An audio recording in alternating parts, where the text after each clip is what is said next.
Maintenant, nous allons voir comment créer un projet avec Spring Boot Initializer. Spring Boot Initializer, c'est un outil en ligne qui nous permet de générer des projets Spring Boot prêts à l'emploi.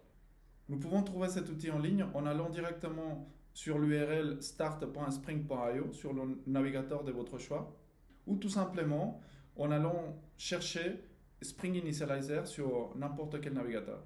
Bien sûr, il y a différentes façons de créer un projet Spring Boot. Celle-ci, c'est juste une façon simple et pratique de le faire. Allons voir à quoi ça ressemble cet outil. Donc là, j'ouvre un navigateur. Là, je suis sur Google Chrome. Je vais tout simplement taper Spring Initializer. Il apparaît en première position, donc c'est assez facile à trouver. On va cliquer dessus. Là, on est dans la page des créations de projets. Elle est assez épurée, donc elle est assez aussi simple à lire, à comprendre. Donc il faut, pour créer notre projet, remplir toutes ces informations-là. On va commencer par le début. On va lui dire quel gestionnaire de dépendance on va utiliser. Donc là, on a plusieurs choix. Il y a Gradle Groovy, Gradle Kotlin et il y a Maven. Donc on va rester sur Maven. Ensuite, on doit dire quel langage on va utiliser. Donc on a les choix entre Java, Kotlin et Groovy. On va rester sur du Java. Ensuite, on lui dit quelle version de Spring Boot on va utiliser. On va prendre la 3.2.7 par exemple. Et là, pour la suite, Project Metadata, il faut remplir quelques métadonnées sur quelques informations sur les projets. Donc la première chose, c'est les groupes. Les groupes, c'est quoi? Normalement, le groupe va servir à structurer ton projet. Et comme ça, on va le retrouver dans un dépôt, par exemple, de façon organisée, mieux organisée. Et généralement, ce qu'on fait ici, c'est qu'on met le nom de la société ou le nom de la société suivi du nom d'un produit, par exemple. Là, dans notre cas, supposons que nous avons une société qui s'appelle JobiDate et que nous allons créer un produit qui s'appelle Operis. Operis, c'est le nom du projet qu'on a donné dans notre cas d'étude, donc pour la gestion des tâches, des projets. Donc là, on va dire nom de société, point le produit, Operis. Ensuite, on va remplir l'artifa. L'artifa, c'est quoi? C'est le nom de mon module. Donc là, on est dans une archive microservice. Je vous rappelle que du coup, on va retrouver pour ce produit Operis plusieurs microservices, donc plusieurs modules. Et là, imaginons qu'on va créer un de ces modules et on va l'appeler notification. Donc on va dire que c'est operis.notifications. Ou on peut dire tout simplement notifications. Et ensuite, donc là c'est le nom du produit, du module, pardon. Et ici une petite description. Donc on va dire que ça c'est le responsable de l'envoi de notifications aux utilisateurs Operis, par exemple. Ok. Bon, là, le package name, ça va être juste une concaténation entre le groupe ID et l'artifa ID. Donc, comme .jvidate.operis.module, du coup, artifa notifications.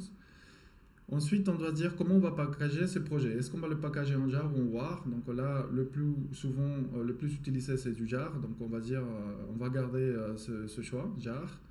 Et enfin, on a la version de Java que nous allons utiliser. Bon, on va utiliser Java 21. Là, il me propose 22, 21 et 17. Et pour finir, donc la partie à droite, on va rajouter des dépendances à notre projet. Donc là, on va supposer que pour Operis Notifications, on va juste mettre en place un microservice avec du Spring Web classique. Et derrière, on peut se dire qu'on va utiliser peut-être une base de données, imaginons Mongo, et on va utiliser une dépendance pour nous faciliter la vie dans les devs, Lombok. Donc, rajoutons ces dépendances. Donc, la première, je vais taper ici Web, et là, il me propose Spring Web, je la sélectionne. Je rajoute la suivante, on avait dit, on utilise une base de données Mongo. Là, il me propose deux Mongo, laquelle choisir? Bon, donc là, la première, c'est une réactive, l'autre, c'est une Mongo normale. Nous, on va faire un projet classique Spring Web, donc on va choisir la deuxième option. La première option, c'est pour faire du réactif, donc ça, on va dire qu'on ne veut pas faire, c'est pour faire du flux, par exemple. Donc là, on choisit la deuxième option. Et on avait dit aussi, on veut nous faciliter la vie pour ne pas créer des getters et setters pour tous nos projets et tout ça. Donc on va dire qu'on rajoute Lombok. Là, on a fini de rajouter nos dépendances. On peut regarder ici directement qu'est-ce que ça va nous générer derrière. On clique sur Explore. Et là, on peut constater que vu que nous, on a choisi un gestionnaire des packages des dépendances Maven, bah, il nous a généré ce fichier pom.xml. Et là, on va retrouver les dépendances que nous avons sélectionnées. Donc, on a dit du Mongo, on a dit c'est un Spring Web classique, et on a du Lombok. Et ça, il l'a rajouté par défaut, c'est pour faire des tests unitaires. Et ensuite, on peut regarder qu'il nous a généré quand même une petite structure de projet avec une classe qui contient la méthode main, du coup, pour lancer l'application. Donc cette classe, bah, du coup, elle ressemble juste à ça. Il n'y a pas grand-chose ici. C'est une application vide, hein. Donc là, ce qu'on peut constater aussi, c'est qu'il nous a généré quand même un package. Donc le package, c'est com.jovidate.operis.notifications. Donc parce que là, du coup, c'est le groupe IT suivi de l'artifact dans lequel on se trouve, dans le module dans lequel on se trouve, qu'on l'a appelé notifications.